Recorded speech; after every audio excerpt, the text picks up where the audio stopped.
Hello. So, I'm here to tell you all about the roles of the executive branch when it comes to the delegated or enumerated powers. You see, I know all about this because I am the president of this here house, street, neighborhood, however you want to refer to it. And these powers are spelled out in the Constitution that governs this house and neighborhood. So, as far as Commander in Chief goes, well, it says I'm the Commander in Chief in the Constitution, which means if we go to war, it's my job to lead and guide our military forces and to make the military decisions. As far as Chief Legislature goes, well, it states in the Constitution I must give a State of the Union to Congress every year. That means I tell them what's going on in our country, what my goals are for the year. It used to just be written. Now it's usually a speech that's on TV. I also can call a special session of Congress whenever I feel the need. And, well, if I don't like any law Congress makes, I just veto it. I am the most powerful figure in this house. So, hi, I'm Penny. I'm the co-president of this here household. And boy, do I have a lot of power with my brother Gus. Look, I'm going to tell you everything the Constitution says I have the power to do when it comes to my formal, delegated, enumerated powers, whatever you want to call them. So look, as the chief executive, I basically have to enforce all the laws, treaties, and court decisions of the land. It's exhausting. So I frequently just nap all day.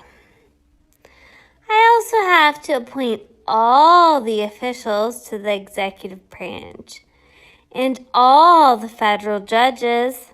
They're subject to the approval of the Senate, but trust me, that's not hard to get. As chief diplomat, well, let me tell you about that. This new puppy just moved in next door to our house. His name is Frank.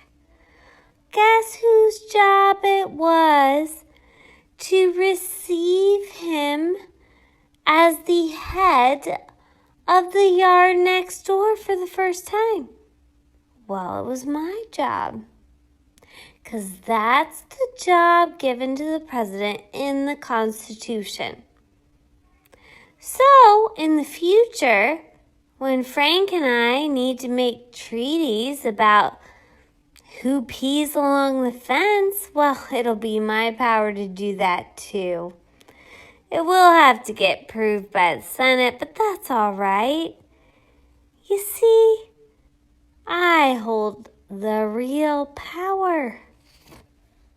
Okay, so look, these dogs think that they're really in charge of this house and neighborhood because they have formal powers that are written into the Constitution. But let me tell you, I hold the power, not because of a Constitution, but because I decided to give myself power. My powers are considered the informal powers. I just let the dogs think they're in charge. My powers aren't formally in the Constitution, but over time I've just given them to myself. So let me begin with the Commander-in-Chief. Yes, if there's a declaration of war, the dogs will lead us into battle, which would be unfortunate.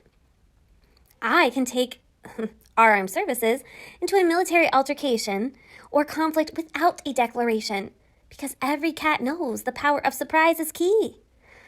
Secondly, the power of chief legislature. Look, I don't need no sticking representative or senator to direct my policy agenda.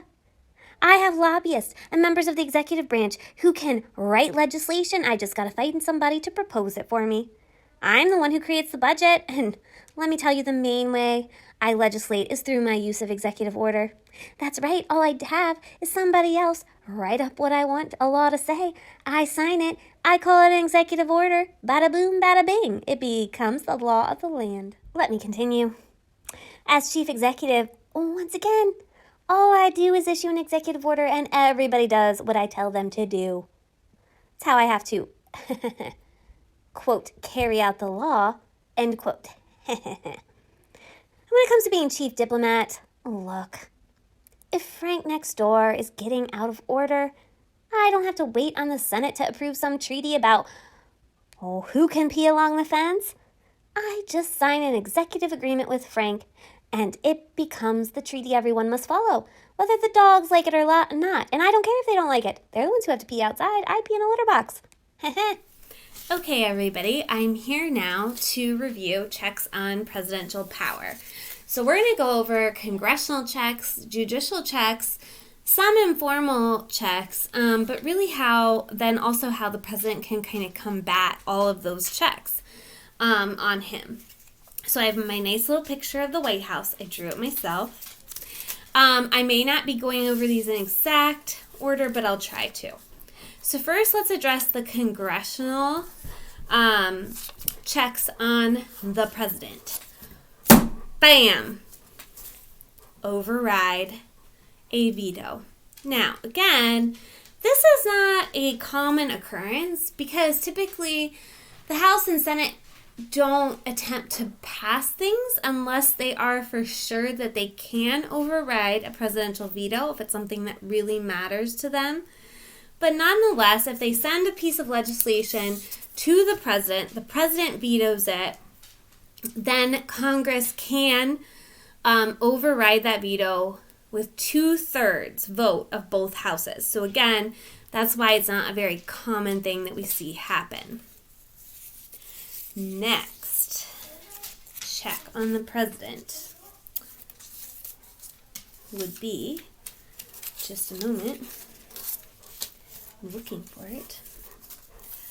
Ooh yeah, the power of the purse. All right, and by that I mean that Congress controls the budget. The president cannot refuse to spend money that Congress has appropriated. That's all was made clear under the Budget Impoundment Act. So not only does the president only get to recommend a budget to Congress, but once that budget is passed, he is supposed to spend that money on the assigned programs. Now, in the case of when we've had government shutdowns, that's where we've had the president and Congress having a hard time agreeing on those 12 separate appropriation bills that have to be passed in order to keep the budget going. So the president does have to sign off on the appropriation bills that go through Congress. But once those are signed, he has to spend that appropriated money. Next up, boom. I believed that Gus and Penny and Maple talked a little bit about the roles of president and the power he has as commander-in-chief. Well, we know that over time we stopped declaring war after Korea. And one of our first instances, or after World War II, our second instance of an undeclared war was the Vietnam War.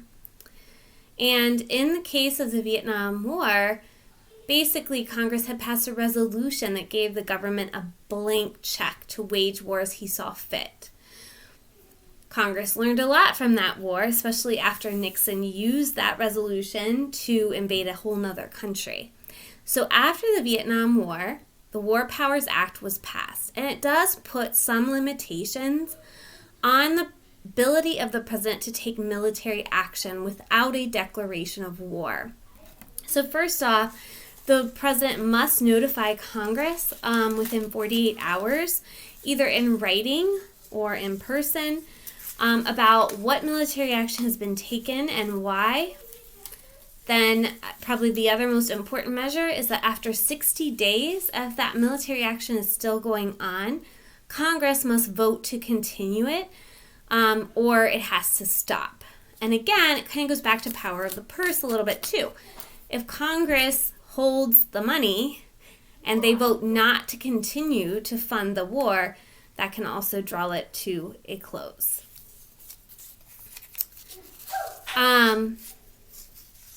The next one on the paper is a legislative veto, which is actually unconstitutional.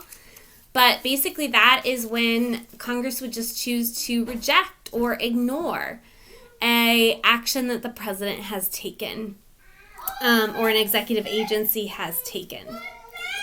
Other checks that Congress does have that I need you to add to the paper is that the Senate,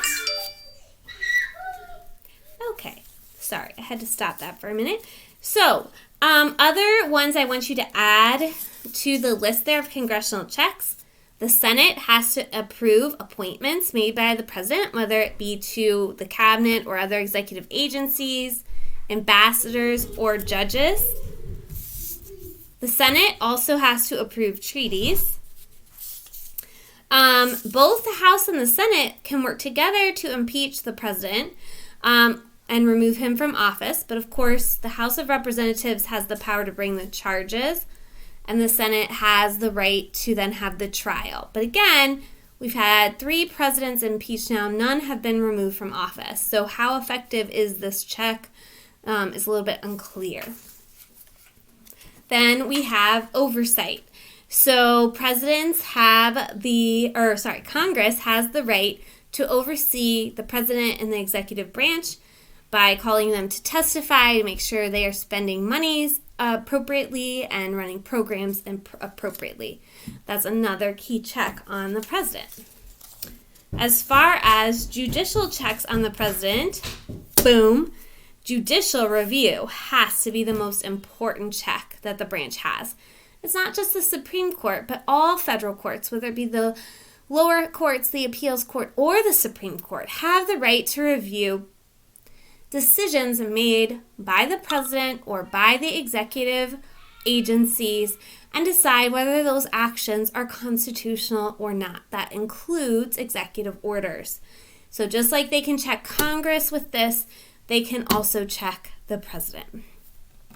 Now, with regards to informal checks, probably one of the greatest checks on presidential power can be public opinion, as polling and how the public feels can definitely help Congress get an edge over the president, but it's in a limited way. Because ultimately, media attention, the president usually has an advantage there. The president's one guy as opposed to 435 members of the House and 100 members of the Senate. So it's much easier for the president to get the media attention he needs to get his message out than it is a single member of Congress. So media attention could wipe all this away if the president can turn it to his advantage and use the media effectively. And that's what we call his bully pulpit, where he has the ability to shape the public opinion and the agenda for the nation because he has that platform from which to speak and get attention.